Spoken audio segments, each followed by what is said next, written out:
Shalom alaikum Bapak Ibu, saudara-saudari yang dikasihi di dalam Tuhan.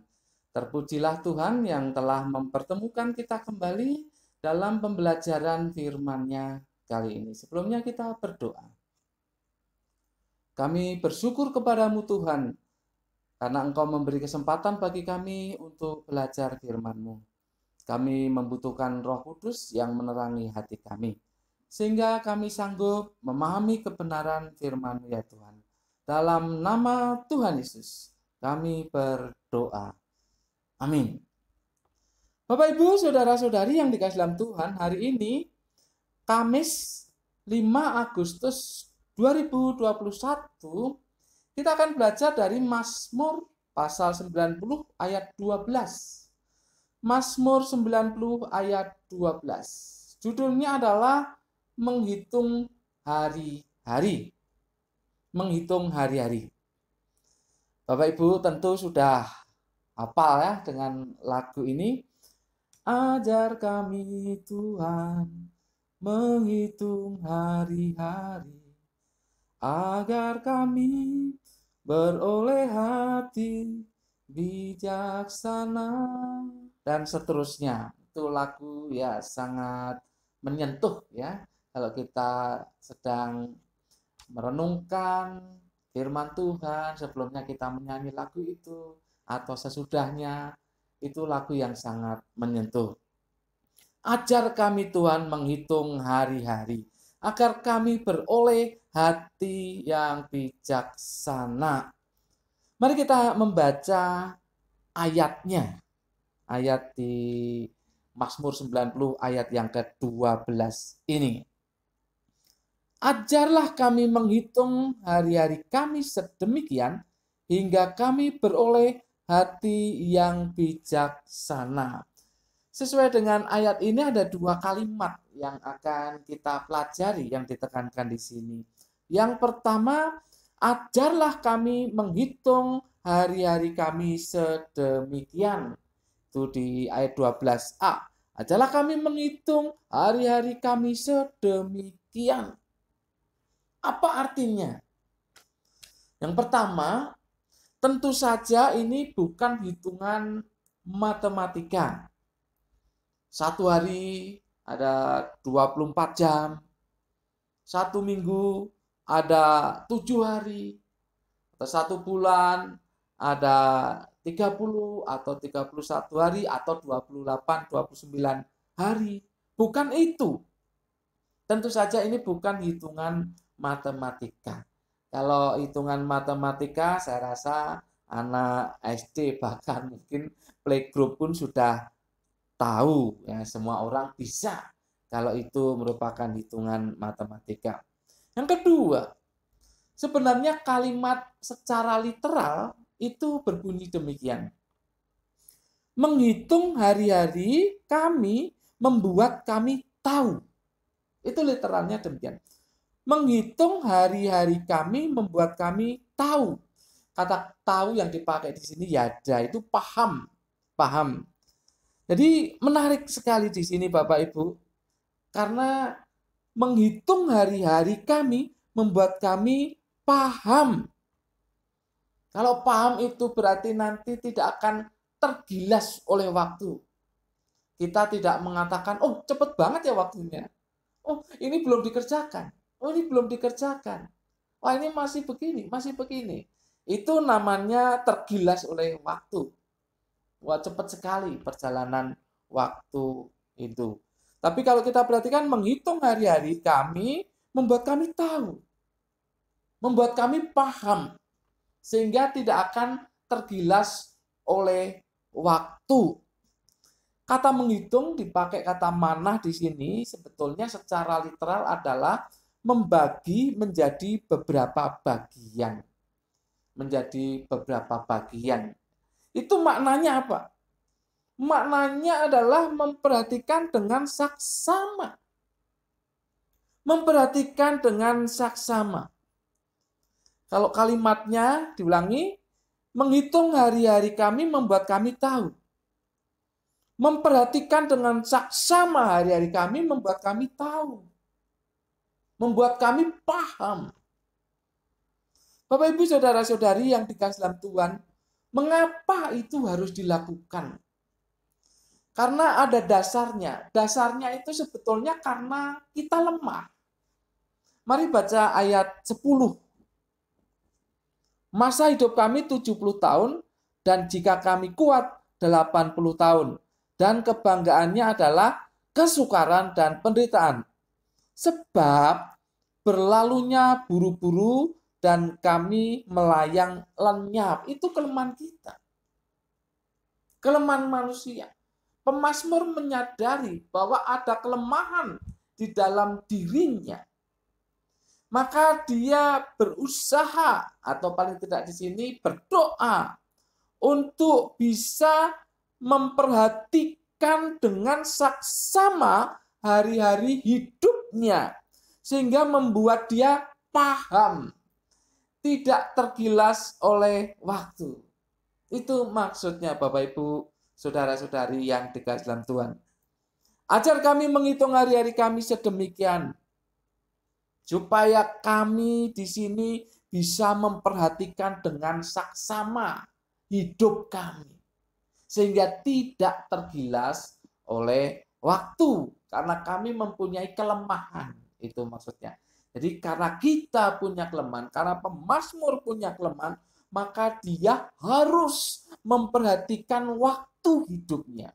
Supaya tidak tergilas oleh waktu, dan juga tentu tidak mengalami hal-hal yang negatif di dalam hidupnya. Kalimat kedua, hingga kami beroleh hati yang bijaksana.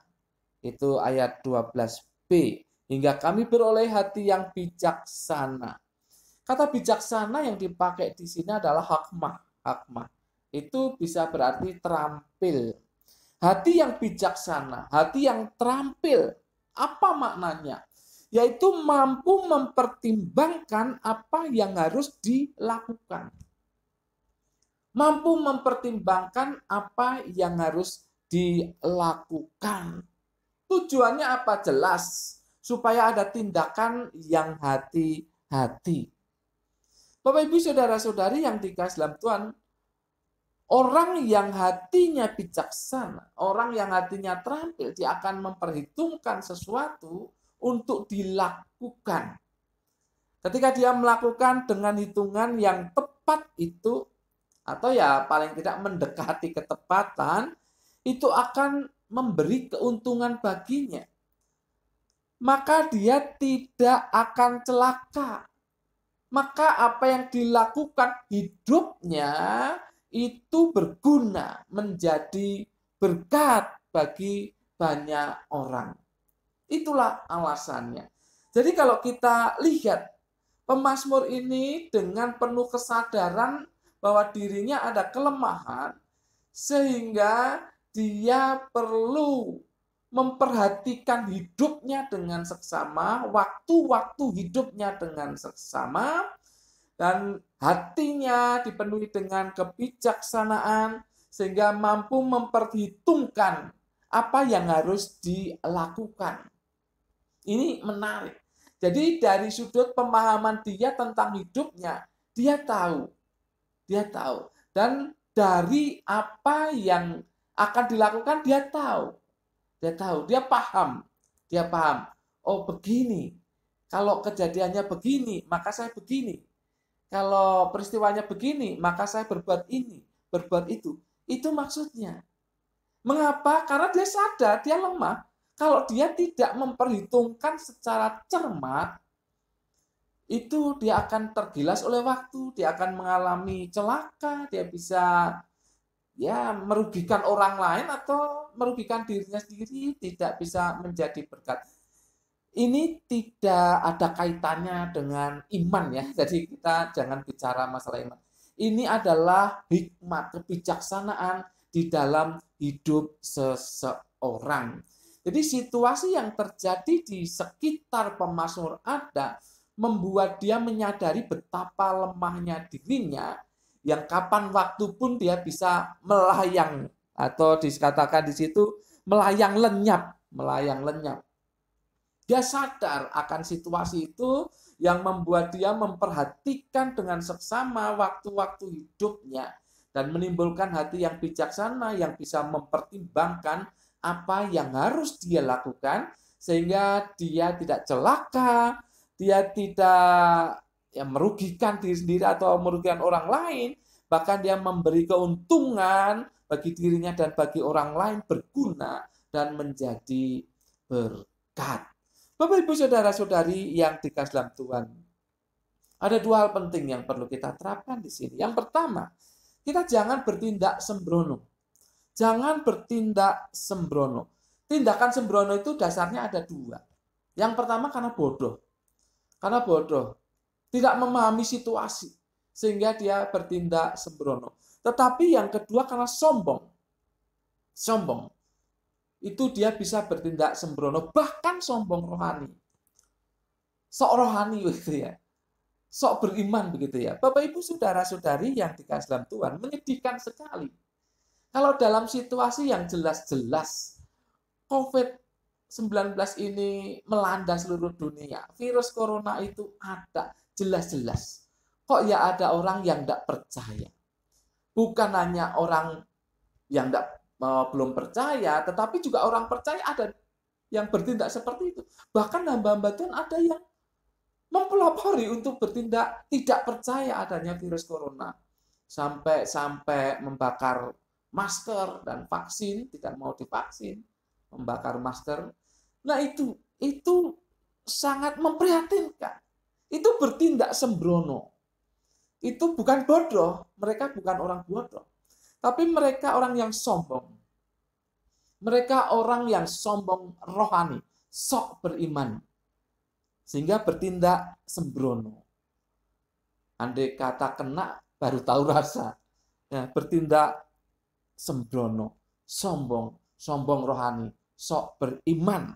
Sehingga bertindak sembrono itu tadi. Ingat bahwa kita ini terbatas. Pemazmur menyadari dirinya ada kelemahan. Terbatas, kita ini terbatas. Jadi ada kelemahan dalam diri kita. Oleh sebab itu kita jangan bertindak sembrono terhadap situasi. Itu bukan saja sembrono, tapi itu bisa dikatakan mencobai Tuhan. Bisa dikatakan mencobai Tuhan. Berbahaya sikap yang semacam itu. Kita tahu pemerintah dan orang-orang ahli pasti sudah memperkirakan begitu dalam, mereka pinter ya, bahwa memang situasi ini harus diatasi dengan begini-begini walaupun belum berhasil. Oleh sebab itu kita hargai, kita ikuti apa anjuran pemerintah untuk prokes, untuk pakai masker dan seterusnya, vaksin juga. Kita hargai dan kita ikuti.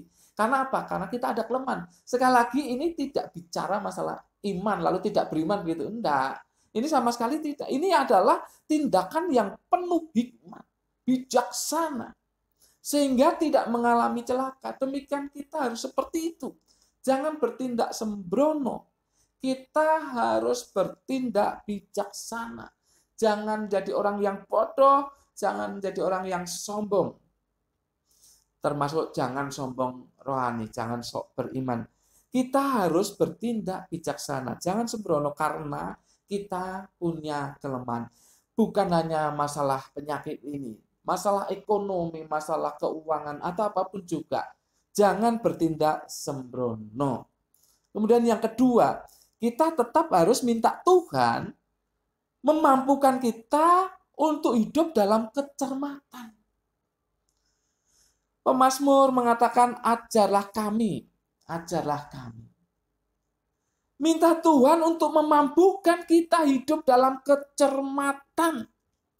Bukan berarti sekali lagi tidak beriman, tapi kita minta Tuhan supaya Tuhan memberikan kemampuan kita hidup cermat, kemampuan kita hidup waspada, kemampuan kita untuk mempertimbangkan sesuatu sehingga kita tidak mengalami celaka. Jadi sekali lagi minta Tuhan untuk memampukan kita hidup dalam kecermatan supaya kita bisa bertindak dengan baik dan tepat.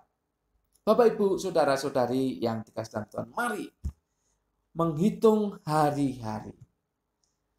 memperhatikan dengan seksama waktu-waktu hidup kita. Dan biarlah kita bertindak berdasarkan perhitungan dalam kebijaksanaan yang kita dapatkan oleh karena kita memohon kepada Tuhan.